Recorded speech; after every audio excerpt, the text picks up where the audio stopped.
just a hack. It's just an absolute hack. And he gets his ass kicked by his teammates every week. It's just, it's terrible. It's just terrible. Welcome back to Hack City. Joe DeLeone, Sean Anderson, two former college football players from the University of Rhode Island.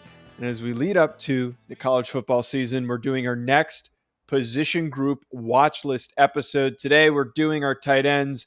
It was a little bit harder to do tight ends because there's not a lot of G5 guys that haven't transferred up somewhere. Yeah. But nonetheless, we're going to be getting into it. Sean, how you doing? Doing good. I had an interesting evening last night. I'm not trying to be all self-indulgent. I did beat the hell out of one of my friends in MLB The Show, had a no-hitter going into the eighth inning, which was great, right? But that sparked another conversation within it, and I don't think I'm good at MLB The Show. It's a very hard game. But that sparked another conversation where he's like, oh, you could never do this to me in Madden. And he didn't play football, but he is a guy that plays a ton of Madden. And I think both of you and I have encountered people like this. Everybody knows someone like this that swears that they're the best player in Madden. Right. And I said, it's impossible for you to give me the work in Madden. Not beat me, but for you to think that you would smoke me in Madden. Because I use this analogy to him because he wasn't understanding. He's like, oh, I know you played football, but it doesn't. What does that matter? I'm like, well, I imagine if you, in college, right? Every semester that you're there, you have to take a class on baking a cake. Every single semester. And if you don't know how to bake the cake, everything goes poorly for you. So you have to really commit to learning how to baking a cake. At the end of that, you're probably going to know how to bake a cake perfectly, right? You're probably going to understand every in and out of baking a cake. That's the analogy I already don't agree. I already don't agree with this, but finish your the idea that a non-football player, the arrogance of Madden players thinking that they could just steamroll anybody that has played football or has at least been in the college football system for 4 years is absurd to me. It's absurd. And I can't stand these types of people. I can't stand them. But I'm sorry. I actually kind of agree with the other side of this because it's a video game and it's an easily manipulable. Wow, I can't talk. Video game. It is one that can be easily manipulated because you underestimate idiots that know how to spam certain things to get the outcome that they want. I actually think the better analogy is I one time watched a guy who really was very talented at playing the guitar try to play Guitar Hero and couldn't figure out how to play it. They're two completely different. Who was that? Randy Marsh? Because they covered that in South Park. No, but my point is that I have played. I'm obviously not as deep into the nuts and bolts of football as you are, from having been in offensive meeting rooms and offensive linemen more often than not always end up becoming high-level coaches because understanding blocking is one of the most important parts of the game. But at the same time, all it takes is one idiot who figures out that if you have a quarterback who has a faster handoff animation than another quarterback, and you could just run the ball in a 2 tight end set every single time for 3 yards and then win the game 7-0, there are plenty of people out there that know how to do that. It is a game that is meant for idiots to be good at. Those who actually understand the sport are not the best at the game. He was saying that he would blow me out. I'm never going to get blown out in Madden. I'm not. I'm just not. Yeah, that's a little. I'm not saying I'm not going to lose because there's dorks and there's video gamers that video gamers. What am I, 80? God, I sounded like my dad. And I think my dad would actually use a cooler term than that. I'm a loser. I'm the dork. But I know that there's fully committed people. It's like the 2K leagues and all that. And they understand how the actual game works, the nuts and bolts of that.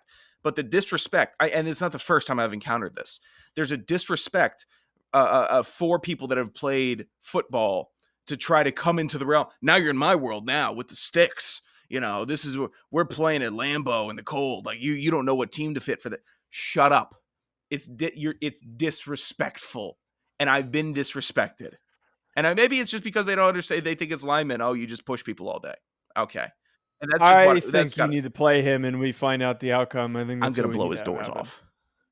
Okay, we'll see what happens. Before we continue on with this video, I just want to tell you folks about an exciting new partnership that we have with this channel with Underdog Fantasy. Ever since I joined, I've been having so much fun. There are so many different exciting games that make watching games during the offseason more exciting. I'm not the biggest basketball fan, but it has made it way more entertaining since I found Underdog Fantasy. And my favorite game to play so far, which I think you should try out, is Pick'em. It is so easy to play. Just pick higher or lower on your favorite player's stats, and you can win up to 20 times your money in a single night. Underdog keeps it simple with their easy-to-use website and mobile apps. Pick between 2 and 5 players to fill out your Pick'em slip, get every pick right, and take home some cold hard cash. Use code HACK, H-A-C-K, HACK, like the name of this channel. Use code HACK to get your first deposit doubled up to $100 by Underdog. Go sign up. You won't regret it. You're going to have a blast. Check out Underdog Fantasy.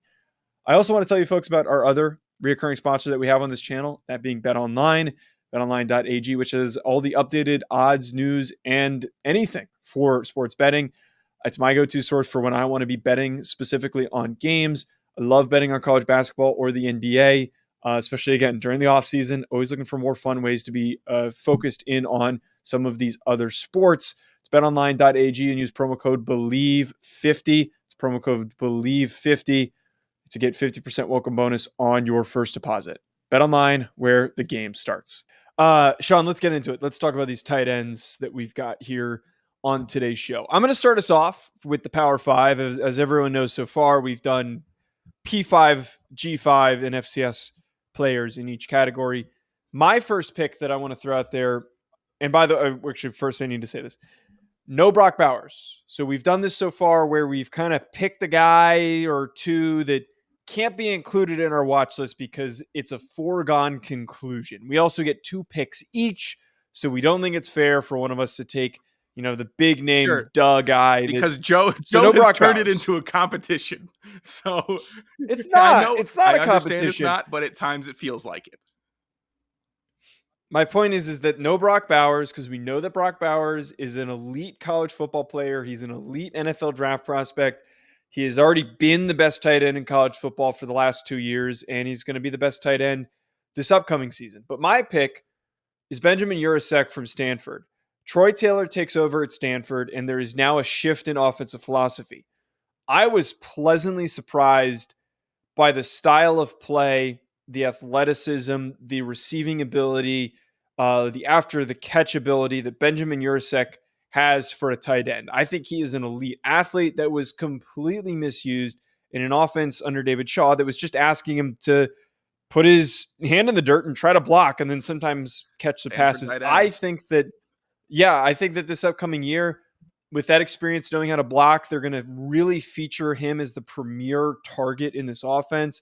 And there's going to be so much production on the Stanford offense with Benjamin Yurc being the guy. I would not be stunned if he does not win the Mackey Award at the end of the season. Yeah, I'm not a hard sell on. I'm a pretty easy sell if you're telling me a Stanford tight end is going to be good. They have a great track record. Levine Toilolo, Austin Hooper. There was another good tight end out of Stanford, and the Zach Ertz. Yes. Track record. Dalton Schultz. Show me an Iowa offensive lineman. It's going to be hard for me to say that he's not good. That's just how my brain correlates, because some schools are just gifted at doing that. Currently, we see Ohio State, the receiver room, gifted at doing that. They put out players that will play and can play at the NFL level. So a Stanford tight end, I'm not going to be mad about it. They do block a lot. They just have. Not anymore, though. Not anymore. But I think that also is I don't mind having tight ends block a lot in college, because in the NFL, it's not all, I'm just Mr. Big time catch touchdown scorer. You got to block. And as frustrating as it is to see Arthur Smith make Kyle Pitts block as much as he does, I get it. It's stupid, but I get it. So having reps blocking is just a really good base for tight ends, I'd say, in college football. My first tight end, Jatavion Sanders out of Texas. Really, really like Sanders. I think he is a physical specimen. I think he's disciplined with the ball. I just like the way he moves. He's a great athlete. He reminds me of David Njoku a little bit, just their stature. They're both 6'4", and they just both kind of fit that build and frame. I know Njoku's got pythons on his arms. He's just a bodybuilder playing tight end. I get it. But the way they run, the way they move, I really like Sanders. And Texas, again, I'm going to keep on bringing up Texas players because Texas has a lot of good weapons. They do. So if, the coach or the staff can find a way to just incorporate them all in a balanced fashion, there's no reason why that duo and all those weapons can't be successful in the Big 12. There's no reason why they can't. They should be. They should be dominant. Jatavion Sanders should be dominant this year. Nobody should be able to stop him. Nobody.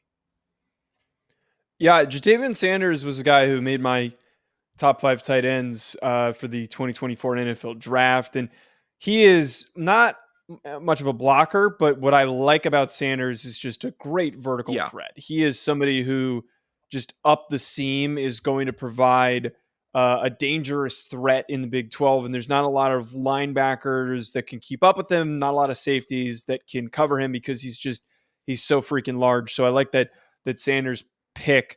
This one's a bit of a deeper pull, and it's kind of, in the true sense of the word, watch list. I think that Bryson Nesbit from UNC is going to be talked about as one of the best tight ends in the country at the end of the season when it's all said and done. Not a lot of people are familiar with him. Not a lot of people are going to know who Bryson Nesbit is that are listening to this show. But he was productive in spurts last year. He had some production, a couple games where he didn't really do a lot because there are 2 other guys that he had to rotate and share time with in that tight end room. He is the best athlete out of, I think, any of the receivers on this team. He is a vertical threat. He is a guy that is explosive down the field. He is a good route runner. And then he provides a massive threat after the catch. I think that with Josh Downs out of this system and Drake May looking for that next target, he does have some good receivers, but Nesbit is going to be a fantastic option for him to get the football. He is somebody who I think needed to add a little bit of weight, a little bit more bulk to his frame. So this offseason, if he works on some of those things, his ceiling is so freaking high. It gives me those Evan Ingram, Noah Fant type vibes that you put him out in the slot, you just have fun, you go to work, you give him a go route, you give him a post route, you try to get him in space and give him a very just quick route to get him the football, and he is going to make you pay. So I think Bryson Nesbit is a name that's going to be more of a familiar one as time goes on. Did Nesbit, when I was watching May, I could be totally wrong. Was Nesbit running a lot of seam routes last year? Because when I was watching May, I thought he was a lot of deep vertical routes. I loved it because I'm sitting here, hey, maybe that's why I like Drake May so much, because Nesbit's so good and he's just open, and then boom, it looks so good, middle of the field, give it to me. I really like that design there. It's almost like a Manning and Dallas Clark 5 and out. It's just there. Yeah, Nesbit's production wasn't crazy last year. He only had 507 yards and 4 touchdowns on 35 receptions. But, a college tight end and also a young guy in a tight end. Like, he cracked the lineup and really produced despite not being the primary guy. I gotcha. My next tight end here, and for tight ends, I should have prefaced this for the first time. I like to factor in mismatches because that's what they're supposed to be. They're supposed to be a mismatch versus the linebacker. They're supposed to be a mismatch versus a safety or a slot corner. A tall corner, it's a little tough, but for the most part in defenses, they're supposed to be a mismatch. And my next guy definitely is that, just because of his versatility. Jaheim Bell, now playing for Florida State, was at South Carolina last year. Mismatch, and they used him beautifully last year. And I hope Florida State, I hope they just keep on rolling with him. Last year, 231 receiving yards, 2 receiving touchdowns. Okay. He also had 261 rushing yards and 3 rushing touchdowns. Mismatch. He's big as hell. Use tight ends in college as the athletes that they are, because you're not going up against who's a good. You're not going up against Patrick Queen every week. You're not going up against Jalen Ramsey every week. There might be 2 guys that go into the NFL in a defense that you play, typically, unless you're playing Georgia. But for the most part, use these tight ends as they're supposed to be. It's so strong. How many times did we get carved up by tight ends in college, Joe? Tons, because other teams understand the value of tight ends. They're big. They're just taller. They're stronger. Jaheim Bell is a force. I love the way that he plays, hard-nosed. and just a great athlete. I'm really high on him. And Florida State gets a huge bump by adding him. They get a big bump by adding him. I didn't think he was going to leave South Carolina because he was getting the ball a good amount. But go ahead, go to Florida State. Really compete in the ACC. He's really fun because he really fits that H-back style. Yeah. He's not big. He's like 6'1", and he's built like a bowling ball. And they're going to give him some handoffs. They're going to give him some, maybe some jet sweeps, just some really goofy stuff that you're like, that guy's getting the football behind the line of scrimmage? Oh, okay. He's listed okay. He's got the football. 233. I never looked at him and thought he was 6'3". No, yeah, I know. It's a college shot listing. that he's 6'3". I get it. Yeah, I'm with you. He's 6'1" and like a half. I'm willing to bet that. I gotcha. My first G5 pick that I'm throwing out here, Sean. So I have to say this. My second pick that I'm going to give isn't really a G5 guy. It was impossible to find G5 guys. I even texted Ryan and I was like, dude, do you know any G5 tight ends? And he said, let me think. Didn't even get back to me. And he's a psychopath. Yeah. He knows every single football player on every single roster. And he couldn't come up with one. Because all these freaking kids that were good last year transferred up. G5 they transferred programs, up. I got some reaches. Transferred up. I got some reaches too, brother. Don't worry. So these are not the sexiest picks. And this is one of the few times where like I implore our listeners, if we didn't bring somebody up that you think could have gone on here, because it was a hard time finding these guys, comment below. We want to know who are some G5 tight ends to include. But the first one that I have is Brady Hunt, who comes from Ball State, 6'6", 245. He's listed as a redshirt sophomore, so this is a younger-ish guy. Last season, 46 receptions for 498 yards and 5 touchdowns. That to me is awesome production for a young tight end, and then to return to his G5 program in an offense that like he's clearly the best guy. I believe we brought him up when we did the Mac show. But I think that production is fantastic. The size is fantastic. He's got the build to block. He's got the build to be a red zone threat. So give me a lot of Brady Hunt this upcoming season. Yeah, Brady Hunt was my number one for the G5s. He's solid. So G5, my first guy, we're looking at a typical prototype tight end size. You look at this guy and you're talking to him, you're just going to say, oh, what'd you play? Tight end? That's what you'd say. Mark Redmond out of San Diego State, 6'6", 250. Last year, 21 catches, 233, 2 touchdowns. He's your college tight end. This is your college tight end. Yeah. Not a huge production guy. San Diego State obviously isn't targeting Mark Redmond all the time. They're not. No one's going to say that they are. But if you need him to go get a jump ball, if you need him to kind of sneakily get away in the end zone, he can do that. And it's just the big body. Find the matchup. He's not going to be your number one. He's probably not going to be your number two. And that's just the offense that they run. Different system. He might be having more production, but good frame, good speed, a little bendier than I thought he would be. Pretty good in the knees when he was running. But, G5, a lot of the guys transferred up. Regardless, solid tight end. Solid tight end. Yeah, Redmond's a really good pick. Not no gaudy statistics, but just a well-rounded football player. So here's my reach. Seidu Trejo, who was a G5 tight end. He was at Arkansas State. Oh, thank you, ESPN, for playing a video while I'm trying to read his stats. God, this ESPN website sucks. He was at Arkansas State. He transferred to Colorado, and then very recently he hopped back in the portal, and he's now going to Mississippi State. So I wanted to bring him up because he is a name that people have talked about as a climber, as somebody who was really productive last year, where he had 50 receptions for 655 yards and 4 touchdowns, a 13.1 yards per reception, which is a really great average there for a tight end. I feel like he is true to the word of being a receiving threat, kind of that Y receiver type guy that just is a big bodied receiver. And I think in Mississippi State, assuming I think that they're still going to run that air raid, he is going to be a real massive threat for Will Rogers, who's going to probably get him the ball very, very often. Yeah, he was on a lot of the lists, and you're sitting here like, oh, is he still here? Nope, he moved up. What about this guy? Oh, he moved up. So the G5 took a hit, but at the same time, good for these guys. They proved enough to show it. My second G5 tight end, Jacob Jenkins, formerly of Coastal Carolina, now at Liberty. He followed his coach Jamie Chadwell up to Virginia.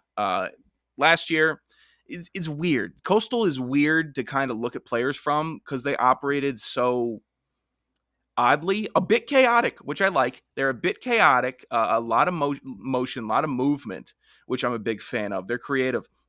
Last year, only 11 catches, 140 to 49 yards, but 5 touchdowns.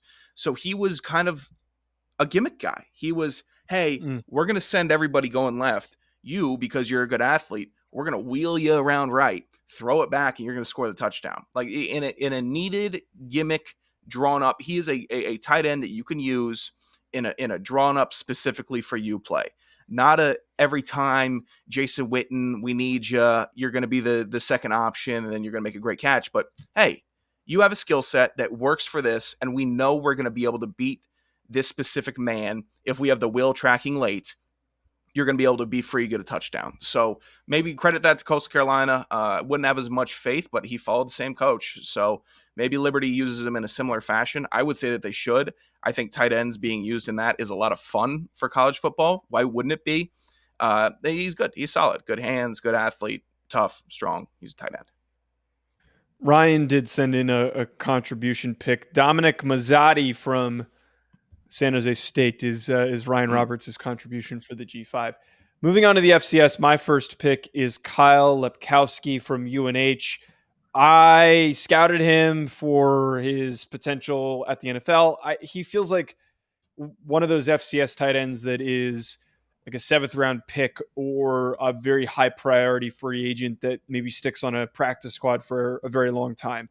Older football player, had nice production last year, 42 receptions, 542 yards and 2 touchdowns. Big, strong kid. I also got to catch him on film giving Jake Fire some work. But outside of that, though, I think that Kyle Lepkowski is just the epitome of a quality, well-rounded FCS tight end. I'll trust your scouting on that one, Joe. I have no challenge to issue. My first FCS tight end, Cole Grossman out of Montana. What do you expect the Montana tight end to do, Joe? Play hard as hell? Each up. Yeah, that's what he does. He's got to be a fan favorite. 5 touchdowns in 2021, 5 touchdowns in 2022. Plays his ass off. Just plays his ass off. He just looks like he loves playing for Montana. He looks like he's just a football player that he's just there. He's just there. That's what. What is he going to do for you? He's going to block. He's going to catch the ball in the flat. He's not going to break it 80 yards. He's not going to one-hand grab it. He's just going to be a tight end out there trying to eat somebody's face in. That's what he's going to do. Beat your ass. Yes, exactly. So there is a place in this sport for all type of players, and Cole Grossman, that is your narrative and archetype. Big fan of him. Good frame also, 6'4", 220. He looks like he's a little bit thicker than that. Well, did you say archetype? Yeah, archetype. Archetype. I don't care. Archetype? I don't know. Struggle with that one. I've always struggled with that one. It is a Friday. I've always struggled with we're that recording one. on a Friday. It's supposed to be an easy one. Well, let's go back. You want to go back to your earlier? You had a tough one earlier, so you want to say 1 and 1? Yeah. My last one is Zach Heins from South Dakota State, who last year I thought that this guy was going to declare. I thought that he and Tucker Kraft were both going to declare, and he was going to go on to get an opportunity as a high priority free agent. But as a lot of these veteran guys, they all stuck around. He has been at South Dakota State 1, 2, 3, 4, 5. He's going on year number 6. And that's contributing year number 6. That's not, just sitting on the bench 6. Right. That my man has been there for half of a decade, almost more than that. Yeah, he likes it. He's from Sioux Falls. 6'7", 260 pounds. He's freaking massive. He's got an awesome mustache. I don't think he gets drafted. I think that is a common question I get from South Dakota State fans is, does Zach Heins get drafted? Does he get drafted?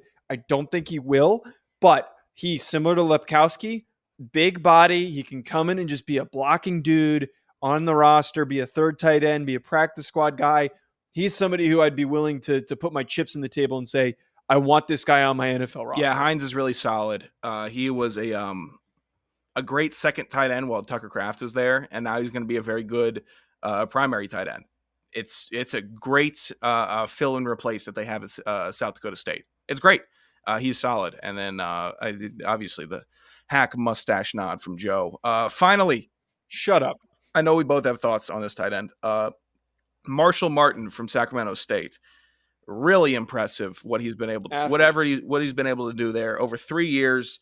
He's amassed over 2,000 yards, 25 touchdowns, and about 140 catches. Last year, 65 catches, 879 yards, 12 touchdowns. He's just an athlete. He's an athlete, and this is the mismatch guy of the FCS. This is if you're playing him, you need to have your plan right, because he will eat you alive. He'll eat you alive in open space.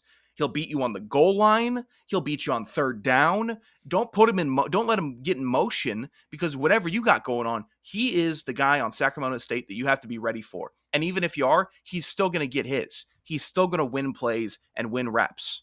He's very good, very athletic. You wouldn't think he's a tight end when he's on the field. You wouldn't think so, but the way that he's been used has been perfect. He's been used in a very good way to highlight all of his strengths, masking the size differential from him and a typical tight end, and just getting the most production possible out of him. Really impressive what Sacramento State's been able to do with him, and he's just a really good athlete. Yeah, I'm curious to see what happens with no Troy Taylor. Yeah. But I think we can find a lot of comparisons and it just kind of feeds into my whole point earlier, like comparisons for how Marshall Martin was used and then now how Benjamin Yurc's going to be used. So all exciting football players. Folks, that's going to be it from us at Joe DeLeone, at Sanderson Radio. Hit that subscribe button. We'll be back with more.